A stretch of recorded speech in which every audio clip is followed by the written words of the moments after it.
Selamat datang di X Undercover. Channel ini merupakan perbincangan antara Dr. Jaya dan Pak Franky yang bertujuan untuk edukasi serta menceritakan pengalaman Dr. Jaya sebagai ahli forensik dan patologi. Sekedar informasi terkait jadwal tayang X Undercover yang akan tayang setiap hari Senin, Rabu, dan Jumat. Maka dari itu, untuk mendukung channel ini agar selalu memberikan tayangan yang informatif dan edukatif, kalian bisa dukung kami dengan cara like, comment, subscribe, dan share. Dan selamat menonton! Kalau saya gitu tuh ada tekniknya untuk menghitung gitu. Dulu saya tuh kan melakukan penelitian pada waktu saya tingkat 2, penelitian tentang Siamame. Jadi saya ambil mencit tikus yang kena Siamame, saya ambil saya blender, kemudian bisa dihitung selnya, sekian sel itu saya suntikin ke tikus normal, terus kemudian jadi Siamame lagi gitu. Nah, itu yang ngitung-ngitung jumlahnya jutaan sel, berapa juta sel yang dihitung. Ada caranya, Franky. Mungkin nih dok ya, mungkin diambil bagian kecilnya itu dihitung ada berapa sel di situ. Jadi hitung perkalian. Kalau ada sekian multiplikasinya, maka itu dikaliin dengan berapa ininya dok ya. Mungkin ya dok ya. Kan itu kan bisa diencerin 100 kali, kemudian dihitung selnya. Oh, selnya ada jumlah sekian, berarti kalau sekian cc ada sekian gitu. Barangkali seperti itu. Dok, tadi kan kita ngebahas masalah luka. Nah, ini ada satu cara nih dok. Biasanya kan tadi dokter bilang hasil bekasnya itu kan tergantung kemampuan si dokternya tadi. Iya. Ya kan? Ini saya ngomong luka bakar. Luka bakar, dokter tahu ada salep. Iya. Yang kalau diolesin tuh hasilnya jadi kulit kita nggak ada bekasnya sama sekali tuh dok. Kayaknya itu kalau diolesin ke yang di itu juga tuh dok, yang luka akibat itu terus dijahit, obatin pakai salep itu juga hasilnya juga mulus lagi tuh kulit dok. Iya. Itu bahannya apa dok? Kok bisa sakti banget tuh dok?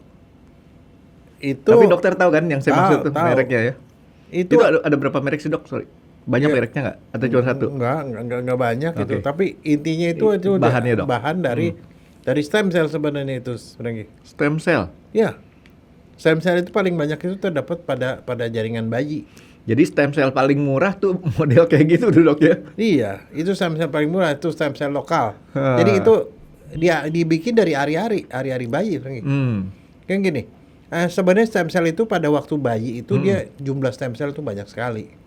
Dan dia banyak mengandung stem cell. Itu pokoknya itu yang bisa regenerasi sel lebih baik. Nah, jadi kalau luka dikasih begituan tuh memang penyembuhan jadi lebih baik. Dan bukan cuma itu salah satu yang dibikin untuk taruh luka luar ya. Tapi juga kalau di kalangan beberapa orang ya, itu terutama yang sangat booming itu di tahun 90-80-an, itu ada yang disuntik, Franky. Disuntik? Iya, suntik plasenta namanya. Oh. Suntik plasenta. Jadi disuntik itu, dan kemudian mereka sering memberikan testimoni bahwa mukanya jadi kenceng lagi. Jadi peremajaan pada kulit yang bisa kelihatan dari luar. Sampai sekarang pun masih ada beberapa dokter yang melakukan suntik plasenta. Jadi itu bahannya berasal dari plasenta. Plasenta atau ari-ari. Ari-ari. Ari-ari siapa nih dok? Bayi. Kan setiap hari itu ada ribuan orang yang lahiran. Ari-ari manusia? Lah iya. Kalau dari ari-ari binatang bisa nggak dok kita bikin? Ya bisa. Kalau bukan cuma itu gitu. Kalau nanti kulitnya jadi kulit binatang kali dok ya? Enggak, tapi itu memang iya itu dari dulu tuh, dan sampai sekarang pun masih banyak orang yang masih pakai kok. Iya, soalnya saya dikasih tahu sama istri saya, ini gosokin pakai ini nih, lebih tahu dia daripada saya. Tapi kan perempuan sih dok ya. Iya. Nggak ada bekas. Gitunya. Jadi ya luka-luka tadi tuh ya kebetulan syukurnya adalah saya nggak sampai luka terlalu parah gitu kan, atau luka bakar. Dulu kan kalau luka bakar tuh sampai timbul pulau. Iya. Tapi ya itu tergantung derajat lukanya, Frank. Kalau luka bakar itu kan dari derajat yang luka bakar derajat 1, 2, 3, 4 gitu loh sampai. Kalau zaman dulu paling sering tahu nggak kaki kenapa dok? Itu knalpot. Iya, knalpot. Nempelin di knalpot. Toto terus aja gitu. Kasih gituan dah, cepet itu. Nah, sekarang nih si Ari ini dok. Kalau Ari sih ada Ari Wibowo teman saya tuh dari kecil dari TK sampai SMP deh, badannya gede.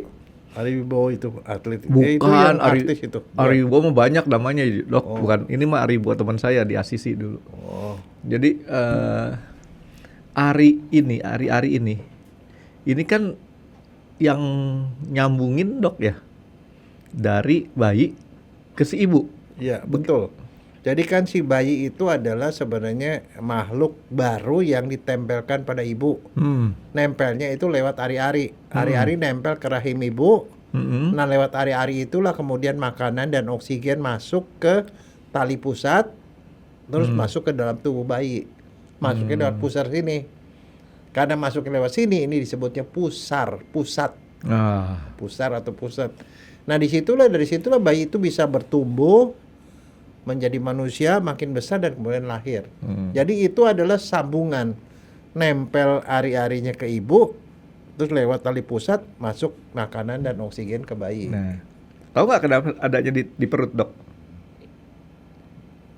Emang Pusatnya. di situ. Soalnya kalau masuknya ke sini dok, motoknya susah. Jadi kalau sini aja sampai di perut aja potongnya gampangan dok. Ya. Terus itu Nah, jadi begitu. Nah, karena si bayi itu hidup dari ari-ari dan tali pusat, makanya dalam tradisi orang Jawa itu dibilang itu kembaran. Kembarannya seorang manusia adalah di situ. kayaknya bukan suku Jawa aja sih dok, hampir seluruh suku-suku di Indonesia bahkan suku Oh, kalau saya keturunan. soalnya saya nggak tahu tuh suku-suku yang lain. Orang Jawa itu yang selalu bilang ini ari-ari itu kembarannya gitu loh. Makanya itu ari-ari itu kadang-kadang dilambangkan dengan sebagai sesuatu yang sakral juga sama seperti anak itu.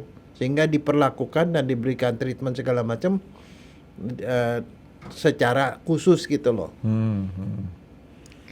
Jadi peninggalan proses kelahiran yang di treatmentnya sama dengan si bayi adalah si ari-ari Ya, tersebut. dan bahkan ada kepercayaan bahwa yang namanya in case nanti si manusia ini mendapatkan masalah segala macam, si kembarannya itu bisa nolong dia gitu secara spiritual begitu, seperti kayak begitulah.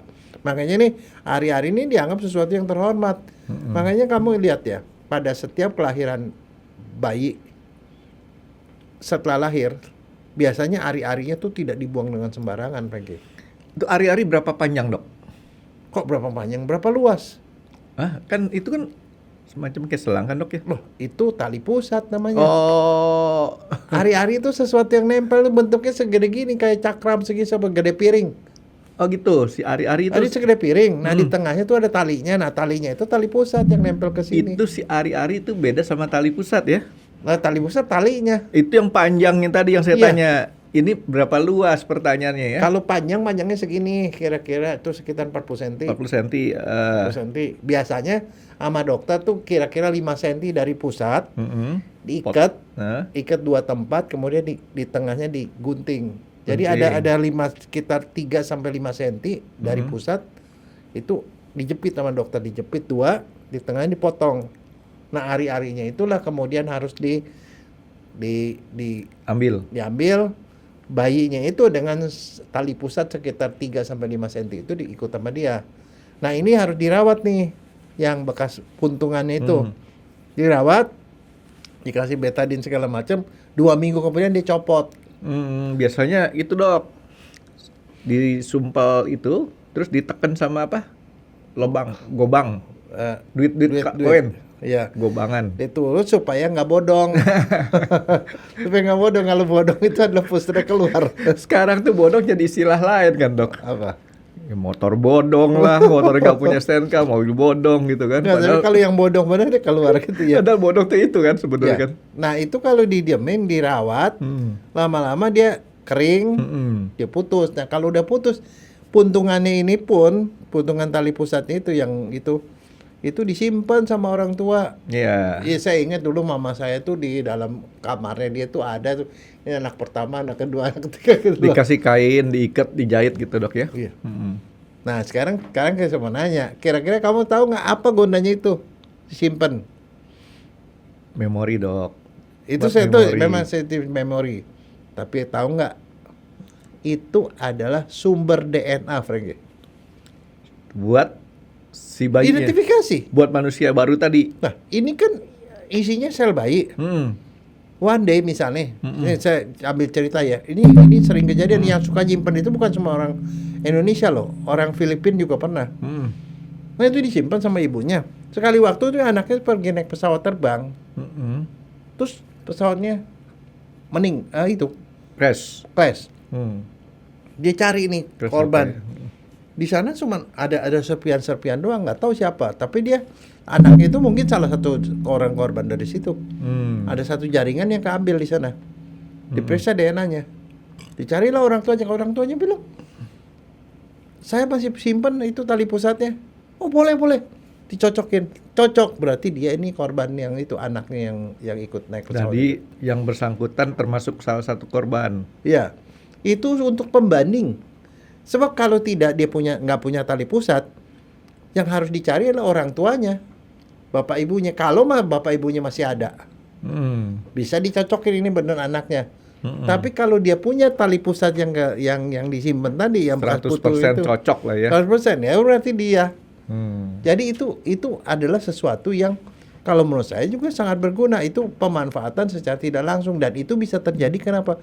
Karena orang Filipina itu punya kebiasaan untuk nyimpen itu juga sama seperti orang Indonesia. Nah, kan betul kan, bukan Indonesia doang kan? Iya.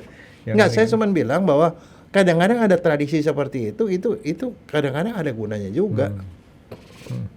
Nah, jadi si ari-ari itu disimpan ada beberapa maksud dan tujuan. Yang tadi yang kita bahas kan masalah ari-ari nih dok. Ari-ari kan luas kata dokter tuh. Iya. Itu dapat dikobok lagi ke rahim ibunya terus diambil gitu dok? Atau gimana proses ya, kalau para tuh? proses melahirkan yang saya ngomong melahirkan normal ya. Oh iya. Pada waktu saatnya dia si ibunya tuh udah mulai mules. Jadi saatnya mau melahirkan ditandai dengan mules. Mules itu mula-mula sih mungkin 5 menit sekali. Mules hilang sampai dia lama-lama makin sering. Begitu mulesnya udah 3 menit sekali, itu berarti kepala tuh udah mulai dorong ke bawah. Udah akrobat ya. Udah mulai mau keluar. Nah, mulut rahim yang ketekan sama kepala tuh lama-lama ngebuka. Namanya pembukaan. Biasanya kalau orang mau melahirkan udah mules setiap 5 menit sekali, suster atau bidan atau dokter periksa. Wah, buka 1 senti. Baru buka 1 senti. Robek. Nah, bukan, mulut rahim. Mulut rahim itu seperti kayak begini. Dia ngebuka 1 senti, udah kebuka 1 senti. Dia ngebuka sampai 10 senti, Frankie. Oh, gitu. Kalau udah 10 senti, kepalanya nyeplos ke bawah. Muat. Udah muat.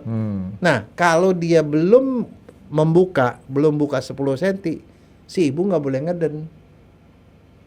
Karena kalau dia ngeden, dia bengkak nggak bisa keluar malahan. Oh. Kalau dia udah membuka 10 cm, berarti itu memang udah tipis, kepala baru bisa nyoplos. Disitulah si ibu harus ngeden. Jadi sebenarnya ini proses ini tanpa bidan segala macam juga udah alamiah Sama. bisa ya. Nah, pada saat dia udah hampir keluar, kan si bayi itu diseliputi sama selaput, selaput ketuban. Selaput ketubannya pecah, buak. Tiba-tiba seperti kayak kencing, buar keluar air. Itu namanya ketuban pecah. Kalau ketuban pecah tuh bayi mau keluar, Frankie, artinya. Makanya kalau di orang udah hamil, mulus gitu, ya tetap aja sedang santai-santai, begitu buak keluar air, berarti ketuban pecah, harus ke rumah sakit. Itu artinya kepala udah memang betul. Jadi kepala udah neken, ketuban pecah, berarti kepalanya udah mau nongol. Nah, yang pertama melahirkan itu kepala nongol, waktu mulus-mulus itu namanya melahirkan normal. Kala satu. Kala itu waktu. Oh, kala 1. Kala 1 mulus segala macam. Kala 2 itu bayi udah keluar. Bayi keluar plok. Tapi talinya sama ari-ari masih di dalam. Nah, jadi begitu bayi keluar, disitulah potong. Dokter akan klem kan. Klem gunting, bayinya dikeluarin. Nah, bayinya udah ditangani sama bidan tuh. Di sana. Tapi ari-ari sama tali pusat masih masih Megandol. nyantul. Nah, tali pusatnya itu kan dipegang sama klem begini. Dokter pegang itu. Dicoba pelan-pelan tarik. Tiba-tiba dia mules lagi, ditarik, baru disitulah plasenta keluar, ari-ari keluar. Berarti perdarahan di situ. Iya. Berdarahnya di situ. Nah, jadi waktu ari-ari keluar itu patuh skala 3. Melahirkan selesai. Oh, gitu. Nah, begitu selesai, nah dokter nyelesain lah itu dia. Kalau misalnya dia ngerobek, dokter jahit dan segala macam. Jadi ari-ari keluar belakangan setelah partus skala 3. Itu ukurannya berapa sentimeter persegi, Dok? Segede piring segini. Kira-kira Diameter diameternya 20. sekitar 20 cm, 20 sampai 30. Ini tebalnya ya sekitar ginilah 2-3 cm. Tebal, Dok ya? Tebel. 2-3 cm lumayan tuh, Dok. Oh iya. Dia tebel. Nah, itu yang nempel. Nah, biasanya begitu dia keluar, dokter kebidanan atau bidan akan ngecek. Kan dia bagian yang nempel ke rahim itu, kan benjol gitu. Dilihat benjolannya lengkap nggak? Kok benjolannya lengkap gimana tuh, Dok? Kan benjol. Kan seperti ke sesuatu yang nempel. Kalau kita copot gitu, kalau dia nggak lengkap kan ada yang gompal. Oh. Dia ada yang gompal. Kalau yang gompal bisa perdarahan itu si ibunya. Itu harus dicari, dikorek lagi itu Pokoknya prinsipnya harus nempel. Yang nempel itu dia copot semua. Dicek lengkap nggak? Oh, nggak lengkap. Wah, si bidan mesti korek. Kadang-kadang mesti dikuret tuh. Dibersihin. Bersihin karena selama ada yang nempel di rahim akan berdarah. Nggak bisa kering sendiri itu ya? Nggak, dia berdarah, itu bisa perdarahan. Itu harus jadi dokter, nggak lengkap. Kalau lengkap berarti udah aman. Nah, ari-ari itu setelah anaknya selesai dimandiin dan segala macam, biasanya begitu pulang, si dokter atau si bidan akan nanya, ari-arinya mau dibawa pulang apa diserahkan ke rumah sakit? Itu selalu. Ingat nggak kamu? Pasti ditanya begitu. Ya, lupa, Dok. Tapi kira-kira pertanyaan itu, tapi kalau nggak salah ditanyanya mau diurus sama di sini nanti katanya sih taruh di kendi dan sebagainya. Diurusin sama rumah sakit atau mau dibawa pulang. Itu selalu ditanya. Tapi si bapak sendiri kan stres tuh. Prosesnya itu kadang-kadang melahirkan bisa berjam-jam, kadang-kadang setengah hari, bisa 1 harian. Nggak keluar-keluar, terutama kalau anak pertama, Frank, lama itu. Nah, itulah saya, Dok. Parah saya, Dok. Kenapa? Anak lahir saya lagi ikut tender. itu udah lah. Enggak, tapi biasanya nih, ini saya ngomong biasanya sih bapaknya tunggu di luar kan, dokter nolong atau bidan nolong. Begitu keluar, maka ada beberapa pertanyaan yang akan ditanya sama si bapak. Pertanyaan pertama apa? Tebak. Udah lupa, Dok. Ibunya selamat nggak? Oh. Wah, udah pasti itu yang ditanya. Biangnya selamat nggak? Ibu selamat nggak? Pertanyaan kedua, anaknya selamat nggak? Saya udah dapat bocorannya dulu sih. Nah, yang ketiga pertanyaannya, jadi saya nggak nanya. anaknya selamat nggak? Yang terus pertanyaan berikutnya adalah lengkap apa enggak? Nah, itu selalu pertanyaan, Pak. Yang jelas pertanyaan nomor 2 tuh saya nggak nanya, Dok, karena namanya bukan selamat. Yang ketiga itu dia lengkap apa enggak? Nah, itu. Kenapa itu selalu ditanya? Orang tua tuh paling takut kalau anaknya tidak lengkap. Tidak lengkap tuh bisa nggak punya tangan, nggak punya kaki atau apa tidak lengkap. Berikutnya baru ditanya laki perempuan. Nah, berikutnya apa tau nggak? Mukanya mirip siapa? Itu penting, Rengi. Sebab kalau dia langsung tiba-tiba, oh mukanya. Nah, masalah muka nih, Dok. Muka bayi sama muka nanti dia udah gede tuh beda ternyata. Enggak, tapi inian pertama apa image pertama, oh ini mukanya kayak mamanya ya, mukanya kayak bapaknya kayak gitu loh. Itu mau bikin senang kita doang. Oh enggak, tapi kadang-kadang mukanya wah. Tapi ada kejadian yang ini, pernah ingat nggak legenda ular putih Pai Suchen? Pai Suchen, begitu lahir, wah anaknya ular. Enggak, siapa tahu begitu loh. Enggak, tapi itu selalu pertanyaan, Frankie. Tapi begitu dia bilang mukanya mirip siapa? nggak mirip bapaknya, nggak mirip mamanya. Nah di situ jadi periksa DNA jadinya Frank. Iya. Mukanya mirip siapa? Ditengok-tengok. Kok ada kita nggak mirip gitu ya? Oh, mirip tetangga. Nah, jadi gitu. Nah, habis begitu, nah sekarang pertanyaannya, mau diapain itu ari-ari? Sekarang oke deh, sekarang yang pertama, ari-ari kita bilang kita serahkanlah ke rumah sakit. Nah, sama rumah sakit diapain tuh ari-ari? Tempo hari sih janjinya mau dikuburin, Dok. Mau dikuburin. Dia bilang janjinya gitu. Taruh di kendi seingat saya. Tapi nggak tahu kan, kita nggak memperhatikan. Dia Rumah punya- sakit naruh di kendi? kalau Nggak pernah. Kalau nggak salah, Dok ya. Udah lama banget sih, 30 Nggak tahun yang pernah. lalu. Saya dari dulu, saya kan jadi dokter sejak tahun 80-an. Hmm. Ari-ari itu dibuang, Franky. Berarti dia nggak tahu saya yang salah. Enggak, itu tergantung SOP rumah sakit. Tapi pada waktu itu kalau di belakang rumah sakit tuh kadang-kadang itu ada kali itu, Franky. Dibuang di kali. Dulu. Kalau sekarang tuh nggak boleh. Itu kalau sekarang hari-hari itu tidak diupacaranya, tidak diapain, dikremasi, Franky. Dikremasi bersama kaki orang-orang kalau habis amputasi itu kan kakinya diserahkan ke rumah sakit itu dibakar bersama sampah biologis lain. Misalnya kapas-kapas atau apa yang ada darah-darah segala macam dikremasi. Ada kremasi. Buat hari-hari tadi. Iya, hari-hari dikremasi bersama dengan sampah-sampah medis lain.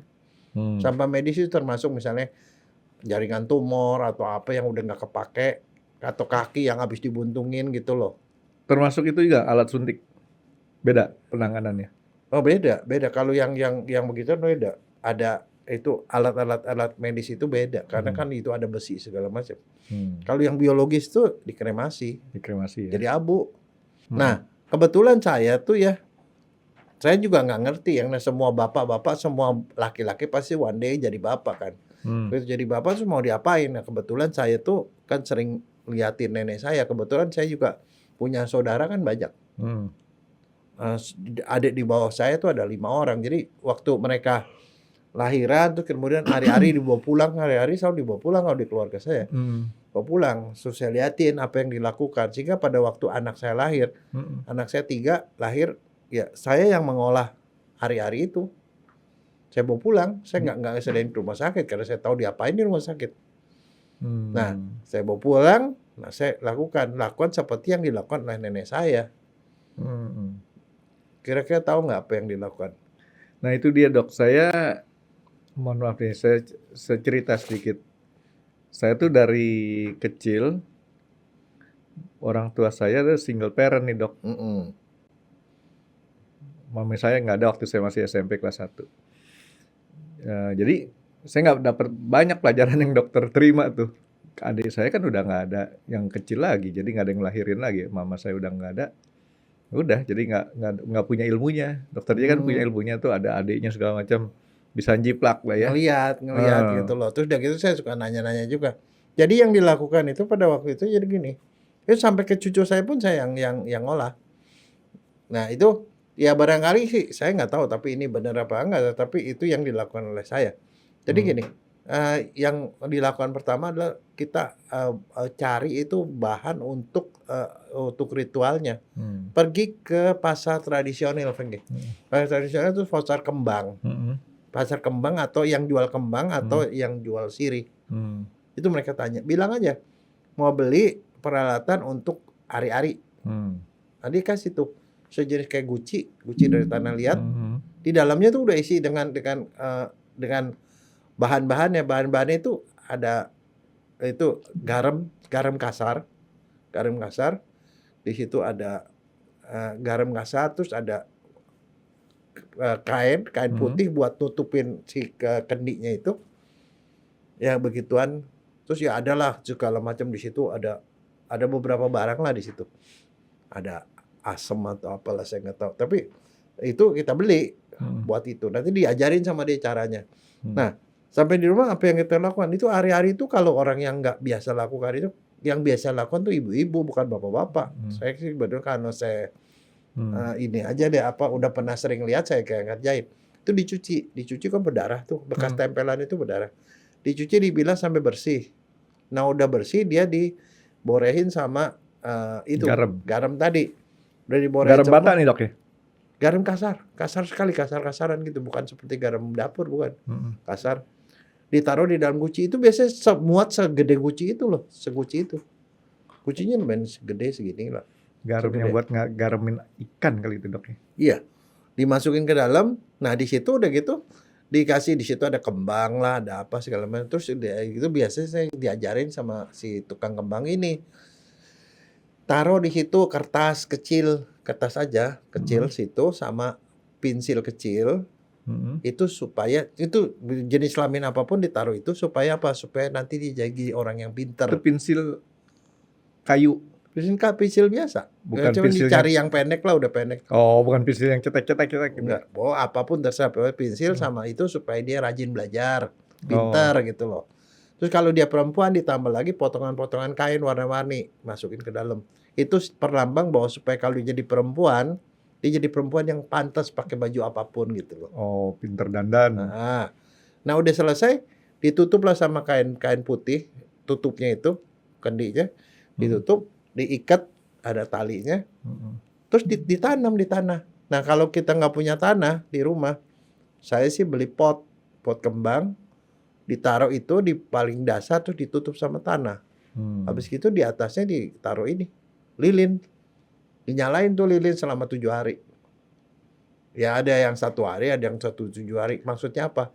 Supaya mereka nanti kalau udah dewasa jadi terang dunia gitu loh. Oh, Gitu loh, itu lambang-lambang seperti itu. Itu selalu dikerjakan begitu, Frankie. kayak pastur aja dok. Jadilah garam dan terang dunia dok. Ya, enggak. Tapi maksudnya saya sih nggak tahu sama saya tahu. Oh ini maknanya bagus gitu ya. Saya kerjain aja. Gara-gara dokter ngomongin itu jadi saya ingat dok, bulan Oktober depan nih. Karena mama saya kan nggak ada tanggal 14 atau 15 Oktober tahun 1977. Berarti saya mesti ke Tanah Kusir. Tapi biasa setiap berapa bulan sekali sih. Setahun ada beberapa bulan sekali. Nah jadi itu fungsinya si ari-ari tadi dok ya? Ya. Nah tapi si ari-ari itu sendiri Frankie, balik lagi nih karena saya ini. Kalau itu ditaruh di dalam pot, dituruk seperti itu, dikasih garam, dia itu jadi awet, Frankie. Dia nggak tumbuh ya dok ya? Jadi mumi, mumifikasi. Dia jadi kering, jadi jaringan kering, garam itu kan narik air segala macam. Dan one day, kalau itu diperlukan, itu juga bisa jadi sumber DNA, Frankie. Dia mungkin dalam beberapa tahun kemudian juga masih utuh. Kalau kita buka lagi, itu kan masih kainnya tidak akan rusak, kendinya juga tidak akan rusak. Kayak Wandi kalau kita ambil jaringan situ, itu adalah jaringan dari si bayi, sama persis dengan DNA si bayi itu. Waduh, agak ngeri juga nih dok ya kalau dihubungin sama mistis ya. Enggak, Bang. Iya. Tapi kalau saya juga tahu, tapi ada beberapa orang yang memang kemudian itu dikait-kaitkan dengan mistik karena saya bilang itu dianggap sebagai kembaran dari si orang itu. Iya. Kalau orang yang ngerti mistik tahu, mau santet orang itu cukup diambil ari-arinya tuh dok. Ya. Pemikirannya santet, saya malah nggak kepikiran sana. Iya kan? Nggak, tapi sekarang balik-balik nih, ari-ari itu sebenarnya kalau dari segi farmasi itu bisa dimanfaatkan karena itulah yang menjadi sumber dari bahan yang namanya yang tadi saya bilang salep untuk itu, atau yang namanya suntikan plasenta. Ya plasenta itu itu bisa dimanfaatkan. barangnya. Iya, itu barangnya. Tapi kalau kita upacarakan Tapi seperti diolah itu, dulu kan dok? ya diolah, bukan seperti itu. Tapi sumbernya itu dari situ, karena di situ mengandung stem cell yang banyak, Frankie. Iya, itu diolah sehingga dijadiin krim ya dok ya? Iya. Krim. Oh krim itu mungkin buat pelekatnya aja kali dok ya? Iya. Apa yang nggak tahu lah ya. Pokoknya istilahnya diolah. Cuman dasarnya dari si ari-ari. Sel ari-ari tadi. Karena dari ari-ari itulah itu yang menjadi sumber dasarnya manusia. Jadi artinya dia bisa untuk regenerasi sel dan lain-lain. Sehingga misalnya contoh suntikan plasenta dari dulu kan sampai sekarang plasenta apa? Supaya buat awet muda. Kemudian kulit jadi kinclong, jadi hilang keriput. Itu memang terbukti dok ya? Iya, kalau enggak orang mana ada yang mau dari suntikan plasenta lumayan mahal, Frankie. Sampai sekarang pun ada. Coba aja pergi ke dokter kecantikan, mau suntik plasenta gitu. Enggak dok. Loh, Siapa tahu kamu bisa jadi 17 tahun lagi, Frank. Ya cuman beda 5 tahun, Dok. Ya, dua-dua jadi 17 Iya, cuman lumayan beda loh. 5 tahun. Lumayan. Daripada kamu pergi ke dokter Vivi. Ya, sama temen ntar gratis, Dok. Oke, nah jadi jumlah ari-ari itu bisa dikumpulkan cukup banyak nggak, Dok? Enggak, ya banyak lah. Sekarang kelahiran berapa banyak? Banyak sekali. Tapi satu bayi itu ya hari-harinya itu mungkin sekitar kalau menurut saya 1 kilo, 1,5 kilo ada kali. Ada ya, Dok? 1 Ada. kilo, Dok ya? Itu Lumayan gede. Kalau dikeringin kan paling itu sekitar 300 graman kali ya? Ya. Kan 70%-nya kan air kira-kira, Dok. Nah, sekarang ari-ari yang tadi saya ngomong awal nih, Dok. Kalau dari binatang, kan ari-arinya ada juga tuh, Dok. Ada. Bisa nggak ari-ari tersebut dipakai untuk binatang lagi untuk dia kalau dia luka? Sebenarnya itu ya bisa aja. Kalau menurut saya sih bisa, cuman ya masalahnya itu siapa yang meneliti itu. Yang meneliti dokter hewan lah. Ya kan siapa tahu binatang disembeli dikasih lagi ari-arinya. Sembuh lagi, Dok. Nggak jadi mati. Nah, ini, Dok, yang pertanyaan saya nih. Cara kerjanya si ari-ari tersebut dibalurin ya, Dok ya? Dibalurin tuh. Ini dia akan kan pertanyaannya gini, Dok. Dia akan membentuk sel yang baru atau dia sendiri menstimulasi. Kemungkinan besar dia merangsang pembentukan sel baru dari tubuh sendiri. Iya. Regenerasi karena sebenarnya prinsipnya kan kalau bayi itu kan sebenarnya selnya cuma sedikit. Begitu jadi dewasa kan jadi makin banyak. Dia memang punya kemampuan tuh untuk reproduksi sel atau merangsang supaya sel bereproduksi. Jadi semacam sel-sel yang ada di situ Diganti. dikasih makan sama dia. Diganti. Dikasih makan sama dia supaya begitu dia habis makan membentuk sel baru yang bagus. Iya. Sesuai dengan sel awal, Dok ya. Karena sifat dari yang namanya plasenta atau bayi itu adalah selnya itu sedang bertumbuh. Pertumbuhan itu lebih hebat dari itu dan itu merangsang barangkali ada dia mengeluarkan bahan-bahan kimia apa yang kemudian merangsang sel tubuh tuh untuk beregenerasi atau berganti dengan sel-sel baru. Nah, kalau misalkan yang diambilnya tuh ari-arinya doang apa sampai tali pusatnya tuh, Dok? Enggak, biasanya enggak ada segala macam mulai ari-ari sampai tali pusat juga dipakai. Mungkin kamu pernah dengar enggak ada beberapa tahun yang lalu itu kalau orang mau melahirkan itu ada dokter tuh nawari, Bapak mau simpen nggak tarik stem cell tali pusatnya. Jadi kalau begitu dia lahiran kan tali pusat kan isinya darah. Darah tali pusat tuh dikumpulin, kemudian dikumpulin sama dokternya, kemudian dikirim ke laboratorium stem cell. Nah, di dalam darah tali pusat itu stem cellnya banyak sekali. Diambillah stem cellnya, dipisahkan dari sel yang normal, disimpan dan dibiarkan. Dan itu jadi cadangan buat si yang bersangkutan, si bayi tadi. One day kalau bayinya udah dewasa, udah tua, tiba-tiba kena serangan jantung, stem cellnya itu bisa dipakai untuk meregenerasi sel jantungnya. Kalau dia pikun, bisa dipakai untuk ngobatin pikunnya. Tapi kan treatmentnya kan supaya dia nggak mati stem cellnya itu dia kamu harus bayar untuk penyimpanan itu sampai saatnya kamu pakai. Tapi itu adalah obat yang paling manjur karena kenapa? Obat itu berasal dari tubuh kita sendiri. Nah, itu untuk nyimpen di sana waktu itu simpennya di Singapura. Jadi diambil stem cellnya dari si bayi itu, dari tali pusat tadi, dikirim ke Singapura, di Singapura disimpan di sana. Nanti one day kalau dia sakit, tinggal ke Singapura, stem cell itu dimasukin ke dia dan bisa ngobatin berbagai macam penyakitnya dia. Nah, tetapi yang hebatnya adalah stem cell dari si bayi ini sifatnya inert. Inert itu artinya dia itu tidak menimbulkan antipati dari orang lain. Jadi in case bapaknya, saudaranya atau temannya atau siapapun punya penyakit, stem cell itu bisa dipakai oleh orang lain tanpa menimbulkan reaksi negatif.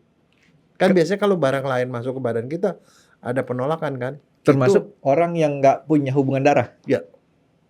Nah itu sebabnya itu menjadi potensi untuk pengobatan segala macam penyakit. Nah, itu jadi industri yang sangat besar, Frankie. Dan kemudian dari Singapura, ada di Malaysia. Nah, sekarang di Indonesia juga sudah ada. Itu yang namanya klinik-klinik stem cell itu melakukan kerjaan seperti itu. Ada yang ngumpulin stem cell dari tali pusat, ada yang ngumpulin stem cell dari diri sendiri. Kalau udah kadung kita udah lahir nih seperti kayak saya nih. Saya udah segede begini. Dulu kan kagak ada teknologi seperti itu.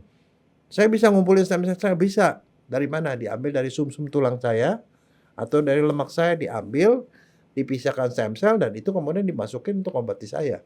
Tapi stem cell dari orang dewasa seperti yang tadi saya bilang itu hanya bisa dipakai oleh saya sendiri. Nggak bisa buat orang lain. Tapi kalau stem cell bayi itu bisa dipakai untuk orang yang lebih luas karena sifatnya inert, itu tidak menimbulkan antipati dari si penerima. Mahal nggak dok?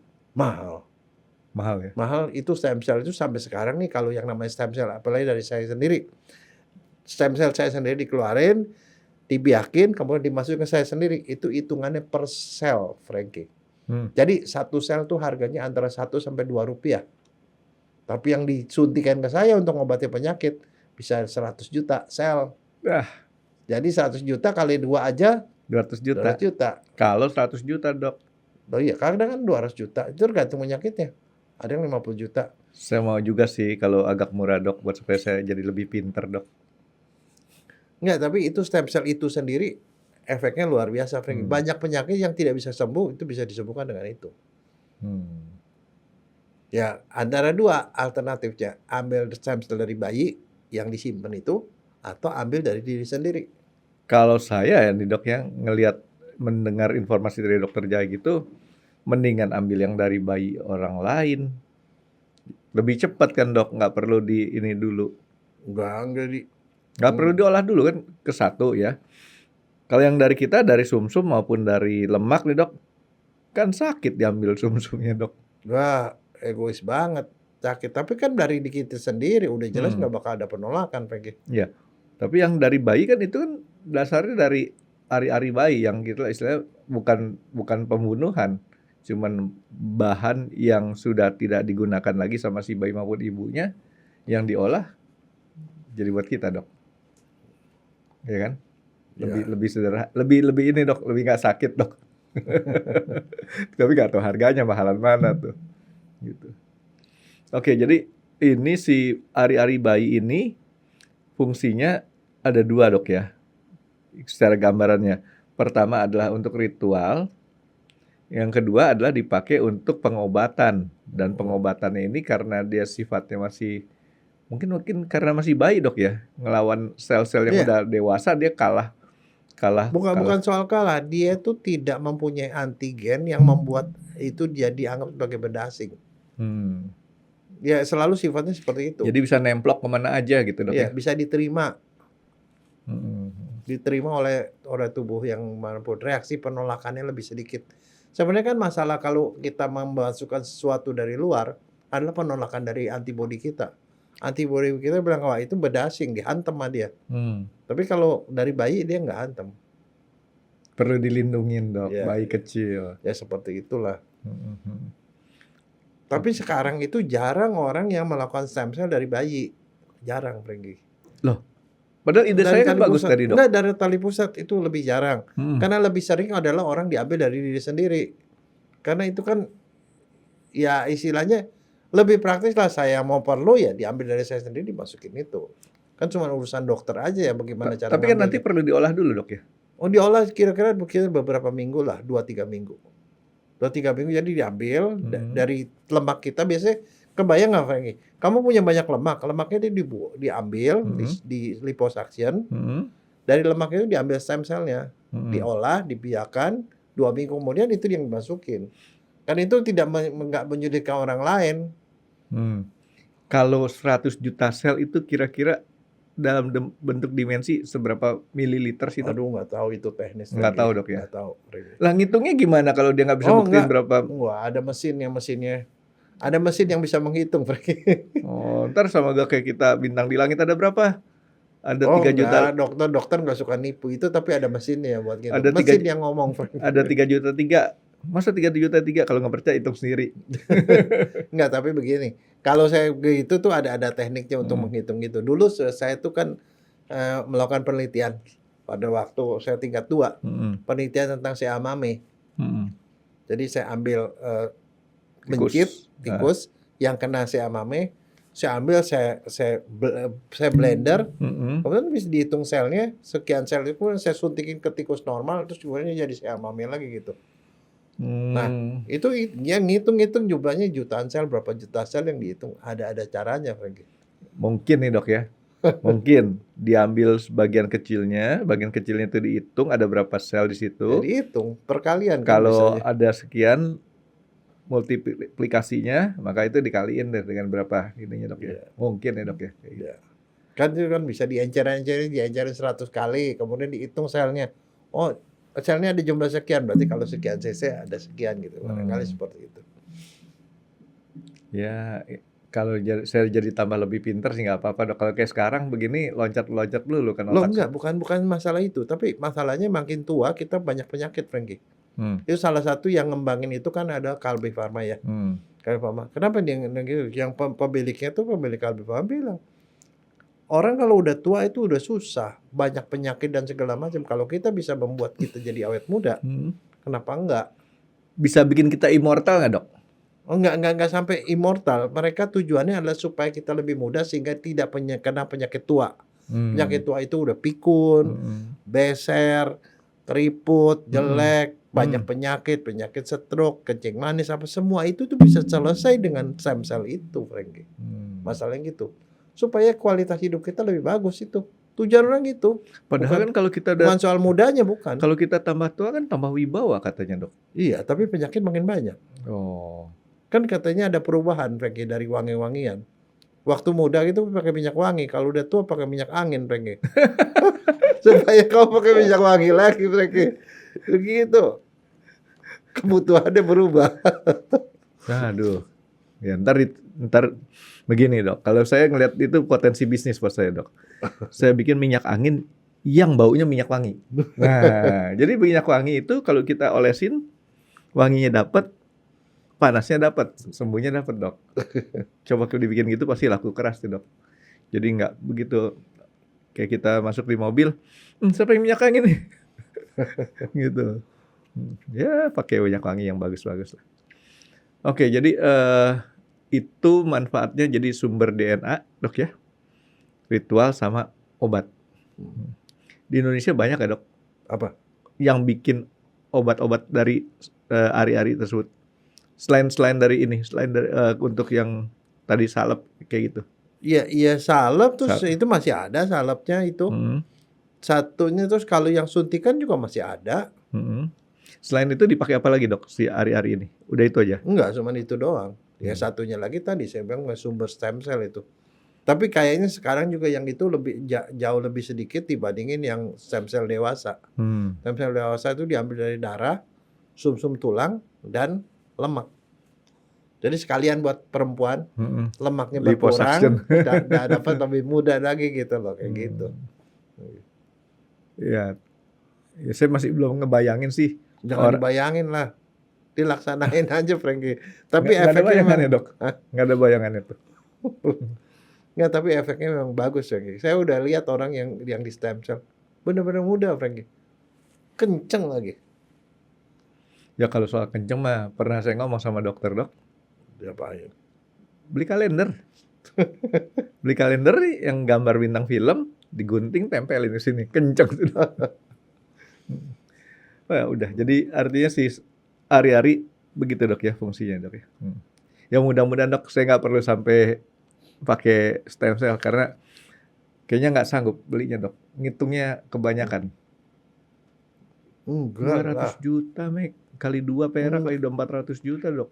Itu kecil, Frankie, dibandingin kalau orang udah sakit kena stroke, kena serangan jantung atau stroke, kamu kemudian pakai kursi roda, itu nggak ada artinya segitu. Ya, makanya saya bilang jangan sampai. Nah, betul, serius. Jadi makanya orang ngembangin itu, dan kenapa sampai sekarang itu menjadi laku, bukan yang utamanya bukan untuk kecantikan, tapi supaya dia bisa sampai tua tapi hidup sehat. Karena misalnya contoh ya, orang kencing manis disuntik stem cell tuh hilang, Frankie. Sembuh. Nggak, saya pesan sama dokter aja kalau saya nanti kejadian kayak gitu DNR aja dok udah. Supaya nggak musingin orang lain. Oke dok, ya mudah-mudahan kita semua dok ya, termasuk yang ngedengerin kita punya omongan, nggak perlu sampai ke arah sana dok. Buat cukup sampai si obat, kalau obat kebakar atau obat kepotong dikasih bahan si hari-hari Tapi tadi. itu kalau menurut saya sih nanti one day itu jadi kebutuhan, Frankie. Karena kemarin tahu nggak, dalam populasi masyarakat yang semakin makmur, usia tua makin banyak, Frankie. Usia orang makin lama makin tua. Dia karena pengobatan makin bagus, orang tua makin lama makin banyak. Begitu dia orang tua makin banyak, masalah orang tua banyak, dan situ selesainya dengan stem cell, Frankie. Mau nggak mau itu ada kebutuhan. Jadi bahkan kalau saya dengar di kalangan teman-teman saya dikatakan masa depan pengobatan itu ada di stem cell, karena banyak sekali penyakit yang tadinya tidak bisa diobati dengan stem cell. Untuk golongan yang ekonominya bagus. Oh, jangan salah, semua terapi one day dia akan menjadi semakin murah. Oh, syukurlah dok kalau kayak gitu dok. Loh, itu selalu begitu kan, barang-barang yang dulunya mahal tuh semakin lama makin murah. Karena produsennya udah banyak. Satu lagi, kita juga makin makmur, jadi itu makin lama makin murah. Ya saya ngarepin yang tadinya 1 perak 2 perak jadi 1 sen 2 sen aja dong. Jadi kan kalau 1 sen 2 sen, kalau ada 1 juta kan berarti kan cuma berapa puluh ribu perak. Kamu nggak kesian sama dokter yang udah ngembanginnya belajarnya susah loh, Frankie. Belajarnya ke luar negeri tuh. Oh, gini dok. Ini ada teori nih dok. Pada saat kita menurunkan harga, itu demand akan semakin tinggi. Jadi hitungnya itu mesti hitung cara orang Mangga 2. Orang Mangga 2 walaupun dia tidak berpolitik, tapi dia main partai. Belinya partaian apa eceran katanya. Kalau main partai nih slosin sekian gitu. Jadi harus dikasih. Tapi itu lain kelas, Frankie. Itu yang namanya pedagang grosir. Kalau pedagang eceran lain lah, Frankie. Jangan ada yang eceran, ada yang grosir, Frankie. Kita ambil yang grosiran aja dok gitu. Jadi disebutnya main partai. Beli partaian, beli harga partai gitu. Ya oke, jangan sampai dok, jangan sampai ke sana dok. Kalau mau yang udah lebih murah, lebih bagus lah. Oke, Dokter Jaya, thank you. Terima kasih sudah menonton X Undercover. Jangan lupa like, comment, dan subscribe. Dan ditunggu ya video-video kami selanjutnya. Nah, buat kalian, jika ada pertanyaan untuk Dokter Jaya, boleh banget komen di bawah. See you guys!